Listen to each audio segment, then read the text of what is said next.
Bienvenue sur ma chaîne. L'Argentin vit le crépuscule de sa carrière, comme il le souhaitait, avec la paix de sa famille et la compagnie de ses amis footballeurs. À seulement 6 ans, l'Inter Miami est le rêve devenu réalité de Lionel Messi.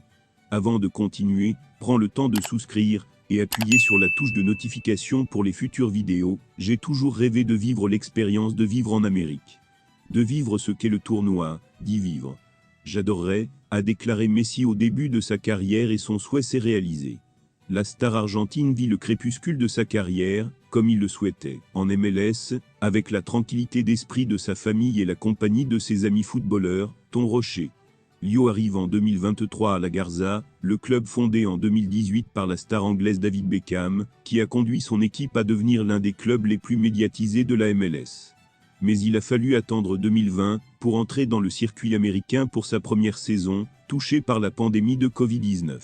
Beckham a conduit l'Inter à devenir une nouvelle franchise de la Major Soccer League, il y a 6 ans, après une carrière de footballeur au cours de laquelle il était franchiseur du La Galaxy.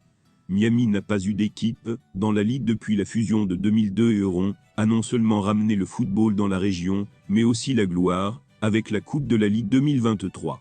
Diego Alonso devient son premier entraîneur de l'année pandémique, puis Finneville enchaîne, avec l'arrivée récente de Gerardo Martino.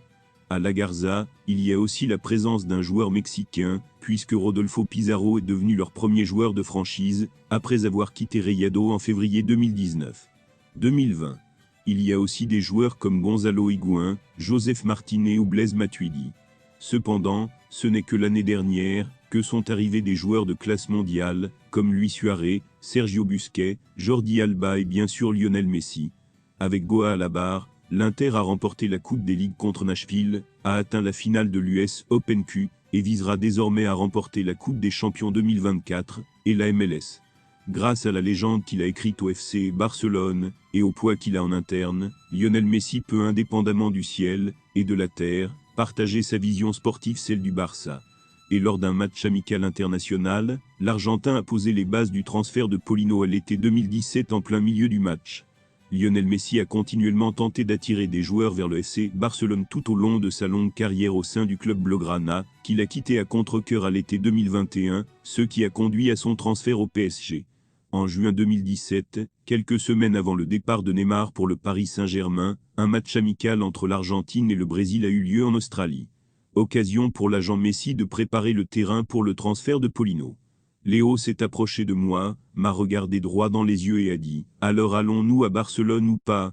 Malgré ses détracteurs, Paulino a fait taire les critiques du FC Barcelone. De plus, le milieu de terrain humain brésilien a raconté en détail son processus de transfert. Messi s'est approché de moi. Nous jouons un match amical contre l'Argentine en Australie. L'arbitre venait de nous déclarer faute, et j'ai touché le ballon avec Willian. Soudain, Léo s'est approché de moi, m'a regardé droit dans les yeux et a dit « Alors allons-nous à Barcelone ou pas ?» C'est comme ça. Aucune explication, rien. Il m'a tourné le dos, et s'est éloigné, je n'ai même pas le temps de réfléchir. J'ai juste dit 2 points si tu veux m'emmener, j'y vais. Cependant, Paulino n'y a pas cru une seconde, comme il l'avait révélé à l'époque. En raison de sa situation sportive en Chine, il est difficile d'imaginer des possibilités à déménager au FC Barcelone, avec la possibilité de jouer pour MSN. Merci d'avoir regardé cette vidéo, et je vous prie de laisser vos commentaires.